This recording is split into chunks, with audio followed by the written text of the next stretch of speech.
Assalamualaikum warahmatullahi wabarakatuh. Alhamdulillah, alhamdulillahirabbil alamin. Wassalatu wassalamu ala asyrafil anbiya'i wal mursalin, sayyidina wa maulana Muhammadin wa ala alihi washabbihi ajma'in. Apa kabar teman-teman sekalian? Ya, saya di sini akan menjelaskan materi tentang pesantren, pelajaran atau mata kuliah Kapita Selekta. Baiklah, langsung saja. Pesantren yaitu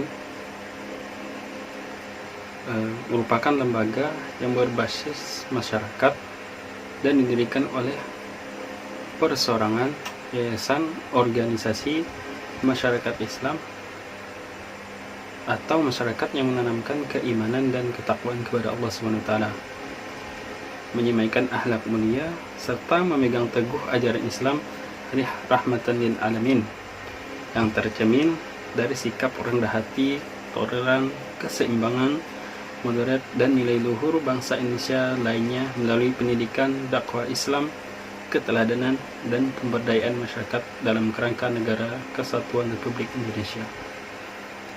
Nah, identik pesantren itu kalau di Indonesia itu identik kata pondok.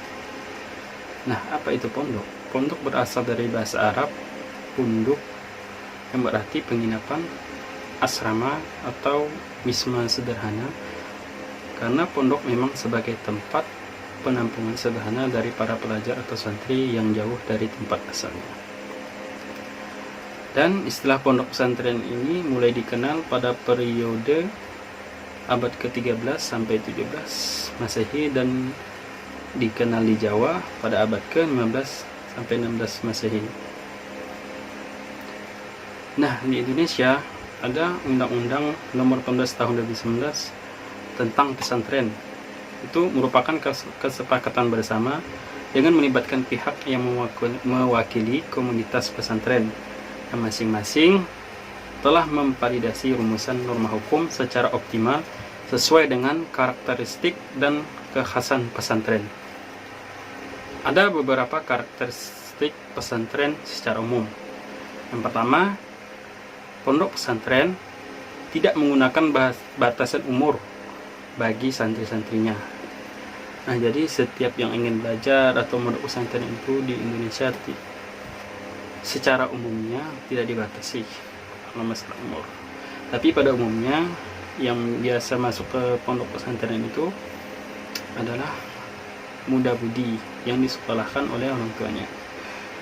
Yang kedua adalah sebagai netral peribadatan dan pendidikan Islam. Yang ketiga, pengajaran kitab-kitab Islam klasik seperti kitab Bejuri, kitab Sigir Muhtadin. Nah, itu biasanya di pondok pasti ada pelajaran kitab itu. Yang keempat, santri sebagai peserta didik. Nah, istilah peserta didik ini kalau di pondok pesantren itu yaitu santri namanya. Yang kelima, kiai sebagai pemimpin dan pengajar di pesantren. Jadi di pondok pesantren itu biasanya ada pemimpin pondokan itu biasa disebut kiai. Selanjutnya adalah tujuan daripada pesantren itu didirikan, yaitu membina warga negara agar berkepribadian muslim sesuai dengan ajaran-ajaran agama Islam dan menanamkan rasa keagamaan tersebut pada semua segi kehidupannya, serta menjadikannya sebagai orang yang berguna bagi agama, masyarakat, dan negara.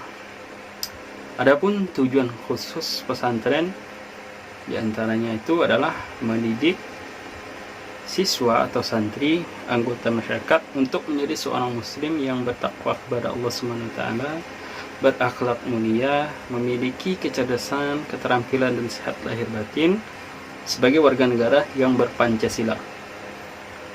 Mendidik siswa atau santri untuk menjadikan manusia muslim selaku kadar-kadar ulama dan mubalik yang berjiwa ikhlas, tabah, tangguh, wirawasta, dan dalam mengamalkan sejarah Islam secara utuh dan dinamis.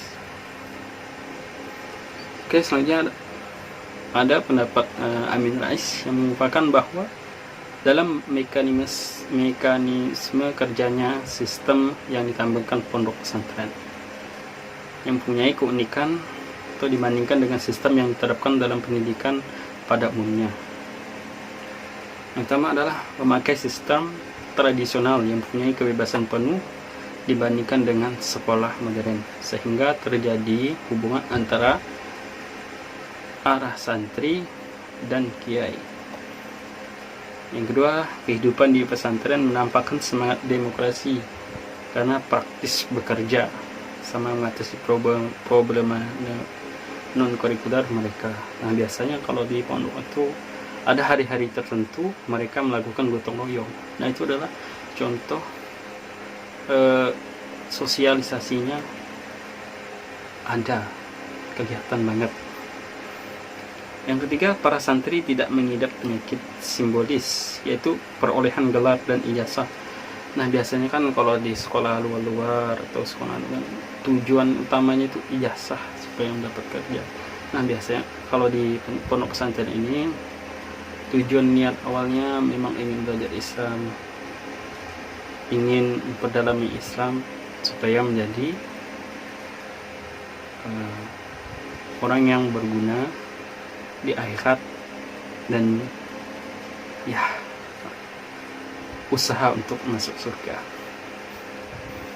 Yang keempat, sistem pondok pesantren menggunakan kesederhanaan, idealisme, persaudaraan, persamaan, rasa percaya diri, dan keberanian diri. Yang kelima, dan biasanya alumni pondok pesantren tidak ingin menduduki jabatan pemerintahan biasanya, tapi sekarang banyak juga yang biasanya alumni menjadi penjabat, seperti wakil presiden kita sekarang, Ma'ruf Amin, kan? Nah, sekarang kesimpulannya adalah pesantren lembaga yang berbasis masyarakat dan didirikan oleh perseorangan, yayasan atau organisasi masyarakat Islam.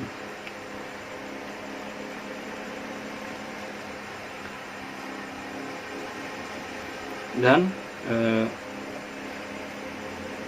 serta memegang teguh ajaran Islam rahmatan lil alamin yang tercermin dari sikap rendah hati.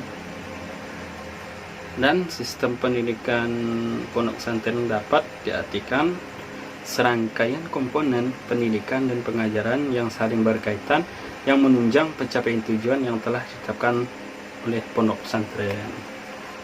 Oke,